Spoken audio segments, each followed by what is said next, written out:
30 তারিখ 12:30 থেকে আনুমানিক 3:30 পর্যন্ত আমাদের লালপুর থানার সীমান্ত এলাকা এবং ঈশ্বরদী পৌরসভার মাঝামাঝি একদম আমাদের বর্ডার এলাকা অর্জুনপুর বরমহাটি ইউনিয়নের শ্রীরামগাড়ি গ্রামে একটি জুট মিল আছে, সাজিদ জুট মিল নামে। এই সাজিদ জুট মিলে একটা ডাকাতি সংঘটিত হয়। তো আমাদের যিনি ভুক্তভোগী বা যার মালিক, ওনার অভিযোগ মতো ওখানে একটা বড় সংঘবদ্ধ ডাকাত চক্র ওখানে ঢোকে এবং তাদের সিকিউরিটি পার্সোনাল যে 1-2 জন ছিল এবং ওখানে যারা কর্মচারী ছিল তাদেরকে জিম্মি করে ওখানকার বেশ কিছু মালামাল নিয়ে যায়। সেখানে বড় অংশ ছিল ট্রান্সফরমারের কয়েল এবং কেবল, যে মোটা মোটা কেবলগুলো আছে 300 RM, 180 RM এরকম বড় বড় মোটা মোটা কেবলগুলো যেগুলো কানেক্টেড হয় মিলে, এগুলো নিয়ে গেছে। আরও কিছু যন্ত্রপাতির কথা ওনারা উল্লেখ করেছে, সেগুলো নিয়ে গেছে। তো এটা একটা ক্লুলেস মামলা ছিল এবং এটা হওয়ার পরে আমরা এই বিষয়টা নিয়ে সক্রিয় হই। আমার থানার টিম ওখানে ভিজিট করে, আমি নিজেও গিয়েছিলাম ওখানে, ওই ঘটনাস্থল দেখে আসি। তারপরে আমাদের টিম কাজ করতে থাকে। এটা নিয়ে একটা মামলাও রুজু হয় 30 তারিখ। এবং আমরা যে এটা নিয়ে বসেছিলাম না সেটা প্রমাণ হচ্ছে আমরা গতকালকে অভিযান করে, এবং আমাদের পুরো অভিযানটাই হয়েছে পাবনায়।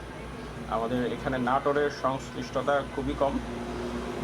ওখানে আমরা ডাকাত দলের 6 জনকে গ্রেপ্তার করেছি ইতিমধ্যেই, এবং আমরা এই মালামালের এজাহার অনুযায়ী আংশিক মালামাল আমরা উদ্ধার করেছি।